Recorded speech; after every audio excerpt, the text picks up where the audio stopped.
Mr. President, we so appreciate you giving us an hour of your time. I want to start by addressing the elephant in the room, sir. A lot of people did not think it was appropriate for you to be here today. You have pushed false claims about some of your rivals, from Nikki Haley to former President Barack Obama, saying that they were not born in the United States, which is not true. You have told 4 congresswomen of color who were American citizens to go back to where they came from. You have used words like animal and rabbit to describe black district attorneys. You've attacked black journalists, calling them a loser, saying the questions that they ask are, quote, stupid and racist. You've had dinner with a white supremacist at your Mar-a-Lago resort. So my question, sir, now that you are asking black supporters to vote for you, why should black voters trust you after you have used language like that? Well, first of all, I don't think I've ever been asked a question in such a horrible manner. First question. You don't even say, hello, how are you? Are you with ABC? Because I think they're a fake news network, a terrible network. And I think it's disgraceful that I came here in good spirit. I love the black population of this country. I've done so much for the black population of this country. Including employment, including opportunity zones with Senator Tim Scott of South Carolina, which is one of the greatest programs ever for black workers and black entrepreneurs. I've done so much, and, you know, and I say this, historically black colleges and universities were out of money, they were stone cold broke, and I saved them, and I gave them long-term financing, and nobody else was doing it. I think it's a very rude introduction. I don't know exactly why you would do something like that. And let me go a step further. I was invited here, and I was told my opponent, whether it was Biden or Kamala, I was told my opponent was going to be here. It turned out my opponent isn't here. You invited me under false pretense. And then you said, you can't do it with Zoom. Well, you know, where's Zoom? She's going to do it with Zoom, and she's not coming.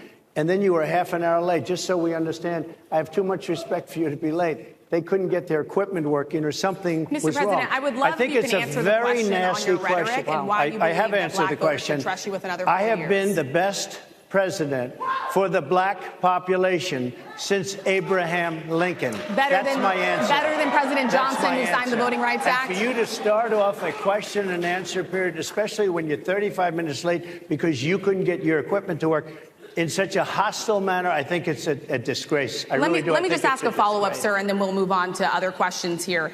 Some of your own supporters, including Republicans on Capitol Hill, have labeled Vice President Kamala Harris, who is the first black and Asian American woman to serve as vice president and be on a major party ticket, as a DEI hire. Is that acceptable language to you? And will you tell those Republicans and those supporters to stop it? How do you define DEI? Go ahead. How do you define diversity, equity, inclusion? Okay, yeah, go ahead. Is that what your definition? That is give me a literally definition the words then. Would you give me a definition DEI. of that? Give me a definition. Sir, I'm asking you a question, a very direct question. Define it for me, if you would. I just defined it, sir. Do you believe that Vice President Kamala Harris is only on the ticket because she is a black woman? Well, I can say no. I think it's maybe a little bit different. So I've known her a long time indirectly, not directly very much, and she was always of Indian heritage, and she was only promoting Indian heritage. I didn't know she was black until a number of years ago when she happened to turn black, and now she wants to be known as black. So I don't know, is she Indian or is she black? She has always identified as a black woman. She went to a historically black college. I respect either one, but she obviously doesn't, because she was Indian all the way, and then all of a sudden she made a turn, and she became a black person. Just to be clear, sir, do you believe that I think somebody should look into that, too, when you continue in a very hostile, nasty tone. It's a direct question, sir. Do you believe that Vice President Kamala Harris is a DEI hire, as some Republicans have said? I mean, I really don't know. Could be. There are some, and there are plenty. I know this lady right over there, Harris, is a fantastic person who just interviewed me at length. And we had a great interview, I think, and I heard you got very good ratings on that interview. You told me it was the longest one of your life, so we had a good discussion. Look, I want to talk about why you're here today. I mean, it is not lost on us how divided we are as a country. And as you were coming today, we really got to see that we were divided along the lines of race, along the lines of gender. And there is this question of, in this moment where we are, why come here? What is your message today?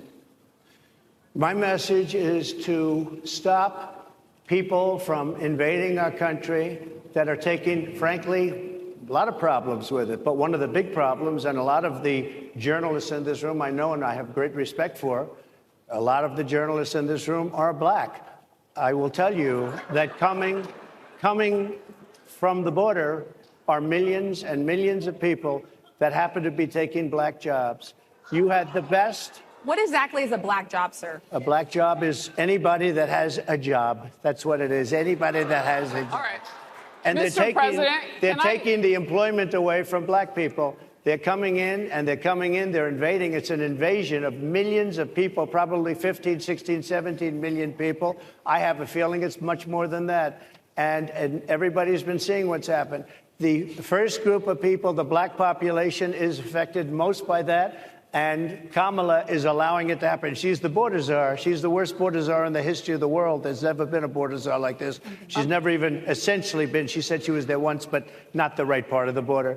So she was a border czar. She's done a horrible job. These people are coming into our country, and they're taking black jobs and Hispanic jobs. And frankly, they're taking union jobs. Unions are being very badly affected by all of the millions of people that are pouring into our country. And one thing, as we discussed, many of these people are coming in from mental institutions, from prisons, from jails. They're gang members in other countries.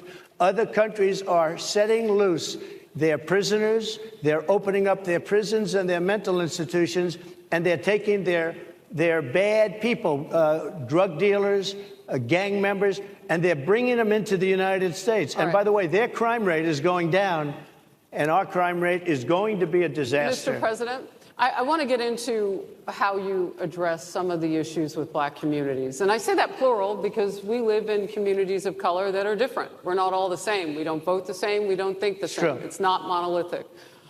So as you come here today, I want to talk about something that bursts. And this is the weight of the inflation on this country right now.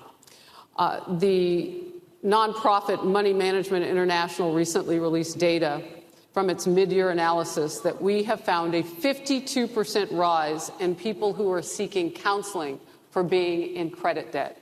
They're paying for food that is sky high on their credit cards, and now they can't pay that off. The credit counseling nonprofit MMI, as I said, is saying now that they've seen surges that they haven't seen since we were in a pandemic of people in financial trouble. Much of that falls on the shoulders of single moms, single black moms, when you look statistically. Yeah. How do you turn it around? What's your plan for the black community when it comes to money? So, first of all, it's very hard to hear you for whatever reason because of the fact that they have bad equipment, because I guess, this woman was unable to get the right equipment. But it's very hard for me to hear you, but I can hear every other word. It's very difficult, actually.